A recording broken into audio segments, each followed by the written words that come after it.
महाराष्ट्र नवनिर्माण सेनेनं आज मुंबईत आंदोलनाची हाक दिली आहे। मुंबईच्या चेंबूरमध्ये झाड पडून एका विद्यार्थ्याचा मृत्यू झाला होता। त्याविरोधात महापालिका आयुक्तांना जाब विचारण्यासाठी 3 वेळा पत्र देऊन उत्तर आलं नाही, म्हणून मनसे आंदोलन करणार आहे। तसेच महापालिकेनं सादर केलेल्या अहवालावरही मनसेनं प्रश्नचिन्ह उपस्थित केलंय। आजच्या या आंदोलनासाठी मनसेचे मुंबई शहराध्यक्ष संदीप देशपांडे यांनी खास टी-शर्ट घातलाय। चला व्यवस्थेला प्रश्न विचारूया असा आशय संदीप देशपांडेंच्या या टी-शर्टवर छापण्यात आला आहे।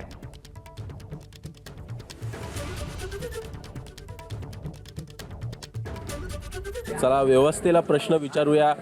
प्रश्न उपस्थित करताना दिसणार आहात। नेमकं काय हे आंदोलन असणार आहे, कशा प्रकारचं स्वरूप असेल? आज सध्या जी देशात परिस्थिती झाली आहे, कुठलीच व्यवस्था कोणालाच जबाबदार नाही।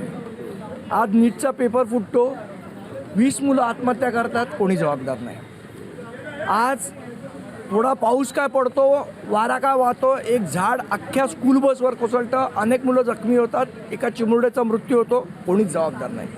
अहवाल येतो, कोणीच जबाबदार नाही। एक माणूस रस्त्यावर चालता चालता गटारात पडतो, त्याचा मृत्यू होतो, कोणीच जबाबदार नाही। एवढा मृत्यू तुम्ही स्वच्छ केला आहे आणि त्याला जबाबदार कोण नाही।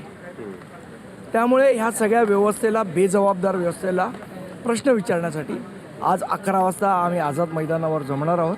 अमित ठाकरे स्वतः हे जंतर मंतरवर गेले होते। सोबतच आज उद्धव ठाकरे देखील मुलांची भेट घेताना दिल्लीमध्ये दिसणार आहेत।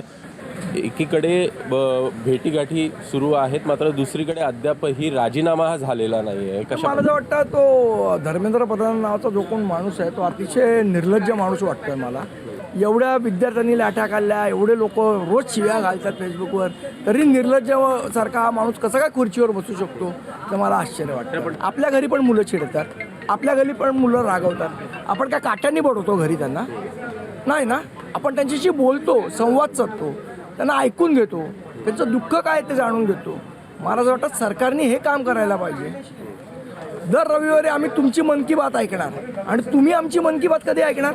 जे प्रश्न मागील अनेक दिवसांपासून उपस्थित होत आहेत ते व्यवस्थेला विचारण्याचा प्रयत्न मनसेकडनं आज होताना दिसणार।